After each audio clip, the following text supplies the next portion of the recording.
My fiancé wanted me to wear his mother's outdated wedding dress, and when I refused, he slapped me. But now that mama's boy can marry his mother instead. I really thought I had my life figured out at 26. I was engaged to a guy I'd been dating for 5 years, he's 27, and I truly believed we were in love. What a joke that turned out to be. I can't believe how blind I was to all the red flags, but isn't that always the case? We see what we want to see, especially when we're desperate to believe in a fairy tale ending.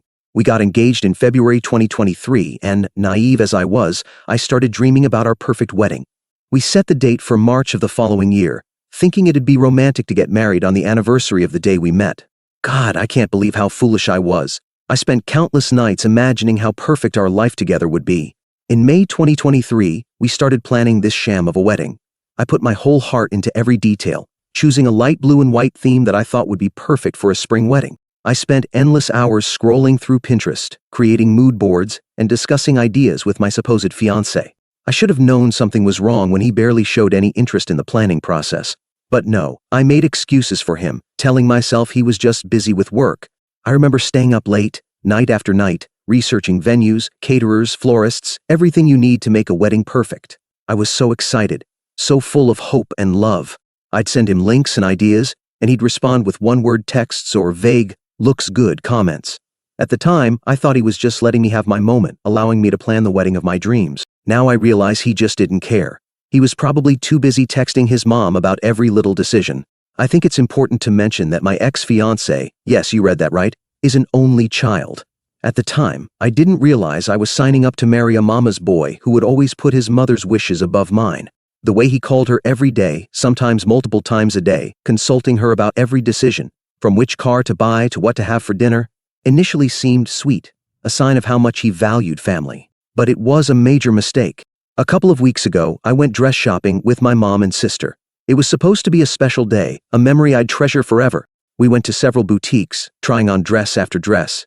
At the last shop we visited, I saw it, the perfect dress. Elegant, beautiful, and it made me feel like a princess. It just needed a few alterations to fit me perfectly. I remember standing there in front of the mirror, tears in my eyes, while my mom and sister gushed about how stunning I looked. For a moment, a brief, shining moment, everything felt perfect.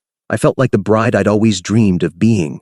Excited about my find, I sent photos to my fiancé. He responded saying it was beautiful, and I felt on top of the world. I should have known he'd run straight to his mom with those photos, seeking her approval like a child showing off his report card. This is where it all fell apart. My future mother-in-law, or should I say the woman who would have been my mother-in-law if her son weren't a spineless mama's boy, saw the dress and apparently lost her mind. She called me immediately, but since I was still out with my mom and sister, I ignored the call.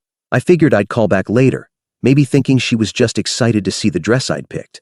When I got back to the house I shared with my fiancé, she was already there waiting for me. She'd let herself in, probably using the spare key we'd foolishly given her for emergencies, and was sitting there like she owned the place.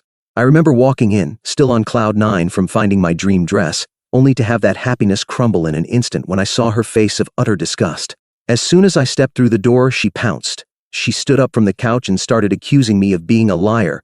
According to her, I'd promised to wear her wedding dress, her ancient, outdated, probably moth-eaten dress.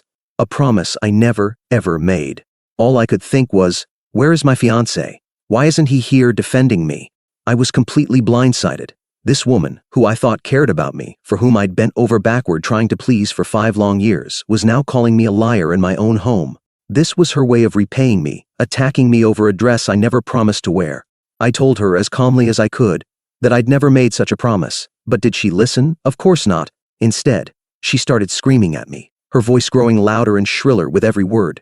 She called me a liar again and again, saying I didn't deserve to marry her precious son, as if she were doing me a favor by letting me into her dysfunctional family. I was so shocked I couldn't even form a coherent response. I just turned around and walked away, retreating to my bedroom. I could still hear her yelling through the closed door. After what felt like an eternity, I heard the front door slam shut. My fiancé, using that term very loosely now, came into the bedroom a few minutes later. He had the audacity to ask me what had happened, as if he hadn't heard his mother's screaming fit from wherever he'd been hiding during her outburst. I remember looking at this man I thought I knew, and feeling nothing but disappointment and betrayal. I explained my side of the story, still in shock from the verbal assault I'd just endured. And do you know what he did? Instead of comforting me, instead of taking my side, he started explaining his mother's perspective. Apparently, when we first started dating 5 years ago, his mom had shown me her wedding dress, and I'd supposedly said I'd love to get married in it. Let me tell you, I have absolutely no memory of saying anything like that. Sure, 5 years is a long time, and maybe I said something polite when I first met her, but promising to wear her dress? No way. Furthermore, have you seen the fashion from over 30 years ago? That dress probably belongs in a museum, not on a modern bride. But my fiancé kept taking his mother's side. He was actually considering the idea that I had made this promise and was now going back on my word. I went to bed that night feeling lost and alone, even with my fiancé sleeping beside me. I tossed and turned, replaying the day's events in my mind, wondering how everything had gone so wrong. I couldn't stop thinking about all the times I had given in, all the times I had put his family's needs above my own, all in the name of keeping the peace. And for what? To be treated like this. The next morning, I woke up to a barrage of messages from my future mother-in-law. Each one felt like a dagger to the heart. She called me a liar again and again. She said I wasn't worthy of her son and that he shouldn't marry me. I couldn't help but shed a few tears. I showed the messages to my fiancé, hoping that seeing his mother's cruel words in black and white would make him realize the kind of person she was. But no. This mama's boy had the audacity to say, "She's probably just hurt because you don't want to wear her dress." Just hurt? Are you kidding me? She was viciously attacking my character, trying to manipulate her son into calling off our engagement, and all he could say was, she was just hurt? I couldn't believe what I was hearing. That's when it really hit me.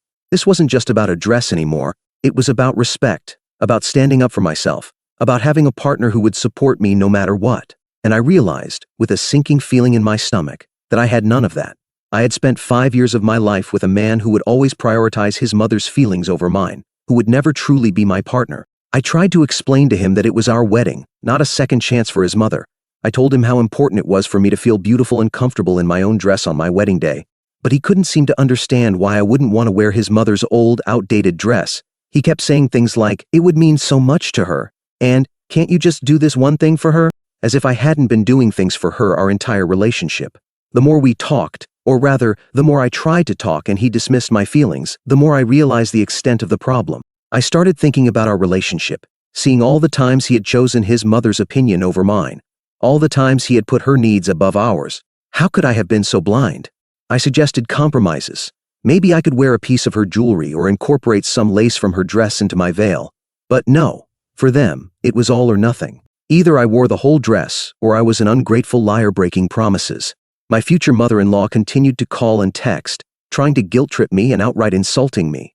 My fiancé did nothing to stop her. In fact, he seemed to be siding with her more and more. I tried to stand my ground. I reminded them that it was my wedding too, that I also had a right to decide what I wanted to wear, but they wouldn't listen. They acted as if I was the one being unreasonable, as if I was the one causing problems. They made me feel like I was crazy for wanting to wear my own dress on my wedding day.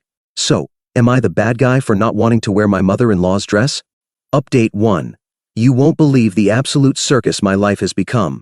After the disaster with my future mother-in-law, I decided it was time to have a serious conversation with my so-called fiancé. As expected, dealing with a spineless mama's boy who can't cut the umbilical cord was as frustrating as it sounds. I had to wait for him to make time for me because apparently his precious mommy's feelings are more important than his future wife's. When I finally got to talk to him, I brought up the obvious, that I wanted to wear my own dress at my wedding, like any normal bride would. But guess what this excuse of a man said? He had the audacity to tell me that weddings are also for our parents. I'm sorry, but last time I checked, I wasn't planning to marry his entire family tree.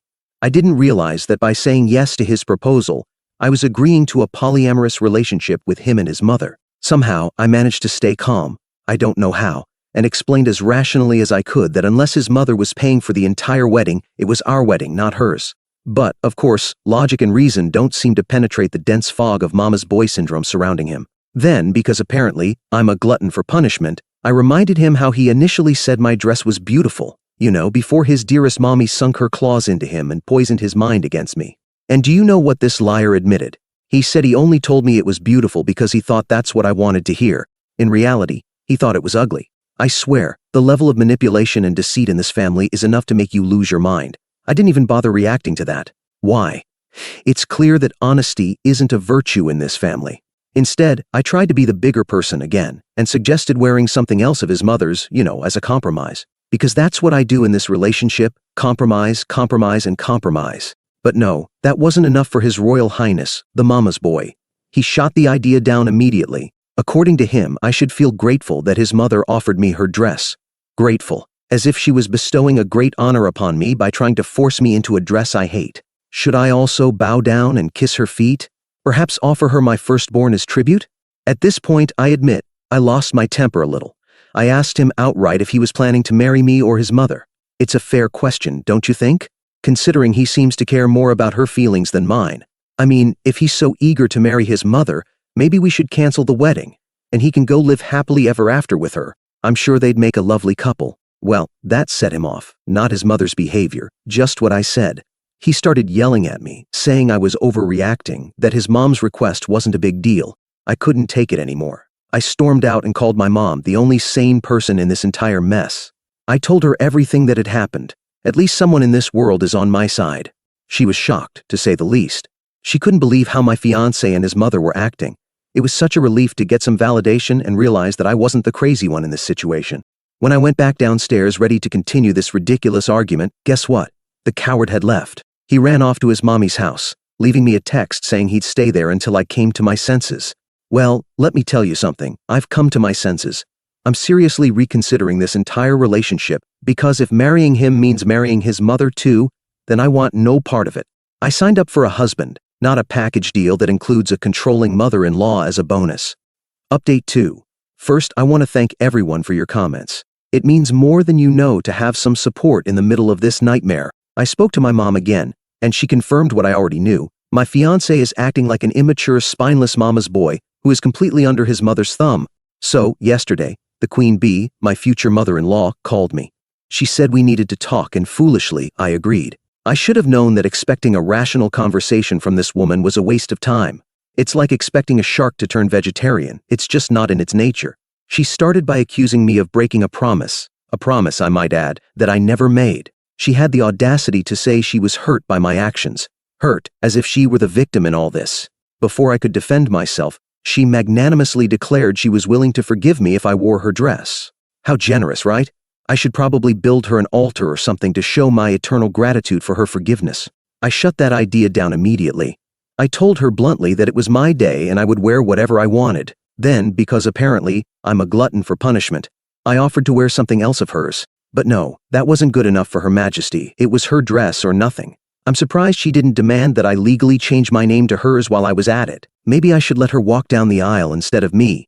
Once again, I tried to explain that I didn't feel comfortable wearing her dress, that I never promised to wear it, and that maybe she was confusing me with one of my fiancé's ex-girlfriends. Because, let's be honest, in her mind, we're probably all interchangeable, just faceless women brought in to give her her precious grandchildren.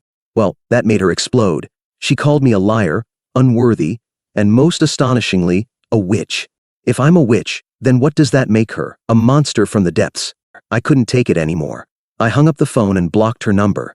Goodbye and good riddance, as they say. But no, it didn't end there. My fiancé, spineless as always, had the nerve to text me, saying it wasn't fair to yell at his precious mommy about the dress. Apparently, in his twisted reality, I was the one who exploded. He didn't care that his mother was the one who insulted me and acted like a lunatic. In his world, mommy can do no wrong, and I'm just the evil temptress trying to steal her baby away. I told him to come to our house so we could talk about this face to face, but guess what? He refused, saying he'd come tomorrow. So here I am, waiting for this man-child to gather the courage to face me. I called my friends, trying to put everything into perspective, but even they were shocked at how quickly everything had escalated. As night fell, I found myself sitting in the dark, staring at my engagement ring. It no longer felt like a symbol of love and commitment. Instead, it felt like a chain, tying me to a future I wasn't sure I wanted anymore. I took it off and placed it on the nightstand. For the first time since this disaster began, I allowed myself to truly consider the possibility that this engagement might not end in a wedding after all. Update 3. Well, the day of reckoning finally arrived. My fiancé at last decided to show up at our house. I wasted no time. I laid into him for his childish behavior, for how angry I was with him and his mother, and for trying to pressure me into wearing that awful dress. He tried to interrupt, probably to defend himself, but I didn't let him. I cut him off immediately and told him point blank that this wasn't just about the dress anymore. It was about how he was willing to throw our relationship away over a piece of fabric. Of course, he didn't like that. He had the audacity to say he was just taking the right side, as if his mother's ridiculous demands were the morally correct stance in all this. I wanted to ask if he'd left his brain at his mom's house along with his spine, but I bit my tongue. I pointed out the obvious, that the wedding dress is a huge part of the wedding, and I wasn't going to wear something I didn't feel comfortable in. I also reminded him that if we were really going to get married, and at this point, that was a big if, he should be supporting me, not his dear mommy. And that's when things completely went off the rails. He got furious because I said, if we get married, instead of when we get married. He started yelling, saying I was going to cancel our wedding over a stupid dress, and that the whole thing must be a joke. Let me tell you, the only joke here is his behavior. I stood my ground and told him that this whole situation made me question whether I even wanted to marry him. And, you know what? It has. Because if this is how he acts now, how will he behave when we're actually married? True to form, he tried to run away again. That's his favorite move when faced with any kind of confrontation. But I wasn't going to let him escape this time. I followed him, telling him he needed to talk to me, or I'd end the relationship right then and there. And that's when it happened. He turned around and slapped me. He actually slapped me, like I was a misbehaving child instead of his fiancé. I stood there in shock as he slammed the door and ran back to his mommy's house. The sound of that slap echoed in my ears long after he left. I couldn't believe things had come to this point. The man I loved, the man I thought I knew, had raised his hand against me. And over a dress, over his mother's feelings. In that moment, everything became crystal clear.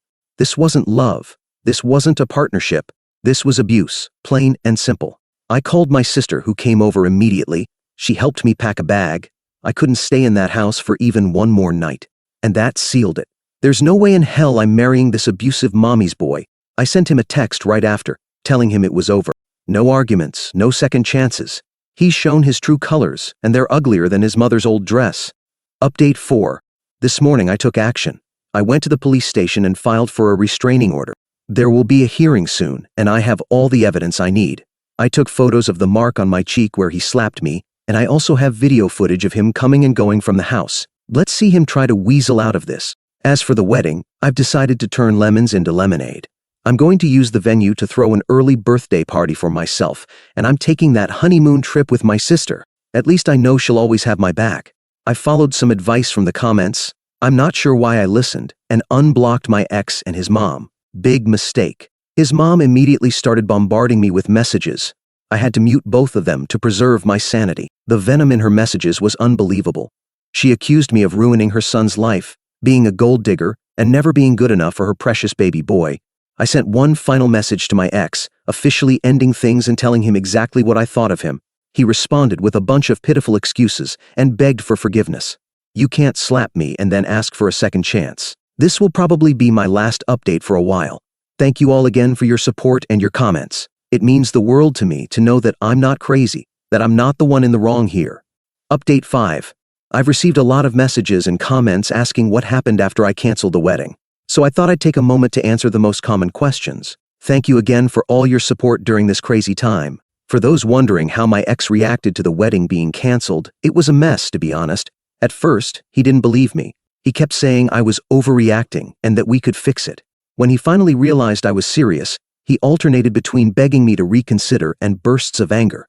He even tried to emotionally manipulate me by saying I was breaking his mother's heart. Even after everything that happened, he was still more worried about his mom's feelings than mine. The worst part was when he showed up at my apartment unannounced, crying and begging. I had to threaten to call the police to get him to leave. It was emotionally draining, but it reaffirmed that I had made the right decision. As for the wedding expenses, that was a major headache, but I managed to recover most of it.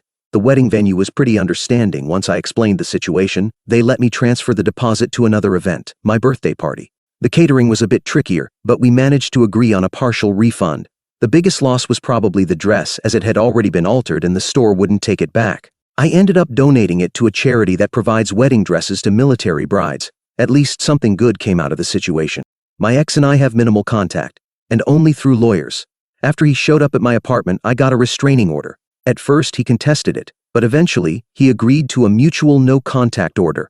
It's been a relief not to deal with him directly. As for his mother, she's been on a smear campaign, telling anyone who will listen that I'm a selfish, ungrateful bride who broke her son's heart. She even reached out to some of my relatives on social media, trying to convince them to change my mind. I've had to block her everywhere. The good news is my immediate family has been incredibly supportive. My mom and dad were furious about how I was treated, especially when they found out about the slap. They helped me move out of the apartment I shared with my ex, and even offered to assist with legal expenses if needed. My friends were a mixed bag. Most were supportive, but some thought I was making a mistake. One friend even suggested I should have just worn the dress to keep the peace. Needless to say, we're not as close anymore. This ordeal really showed me who my true friends are. The tricky part of it all was the ring. That was its own saga. Initially, I tried to return it to my ex, but he refused to take it, saying it was a gift. I didn't feel right keeping it, so I ended up selling it and donating the money to a shelter for domestic violence victims. It felt like a good way to turn something negative into something positive. Taking my sister on the honeymoon was the best decision I could have made. We went to Bali, which had always been my dream destination. It was supposed to be a romantic trip, but turned into an amazing sisterly adventure. We did yoga, went on hikes, relaxed on the beach, and had deep conversations about life and relationships.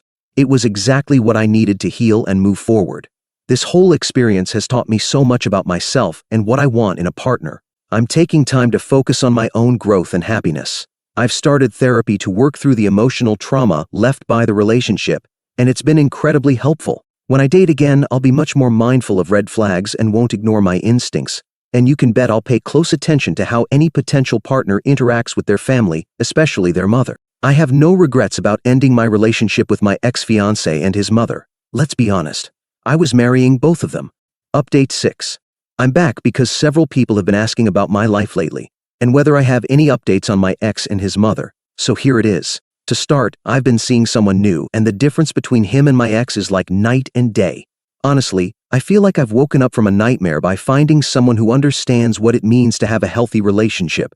First and most importantly for me, after everything I went through, he has a completely normal relationship with his mother. He doesn't call her multiple times a day, or for every decision he has to make in life. In fact, he has the perfect balance. He calls her enough to maintain a good relationship, but she doesn't interfere in every aspect of our lives. That alone was a positive sign from the start. Additionally, his mom doesn't try to control anything in our relationship. She's just happy to see him happy, and that's enough for her. No red flags of any color, just a normal, healthy relationship. Sometimes I find myself reflecting on how incredibly calm my life is now compared to the chaos I lived with my ex. It's strange, but I realize I used to accept so many things that I now know weren't normal. My new partner respects me, trusts me, and we make decisions together. There's no manipulation or control. Communication is clear, honest, and above all, respectful.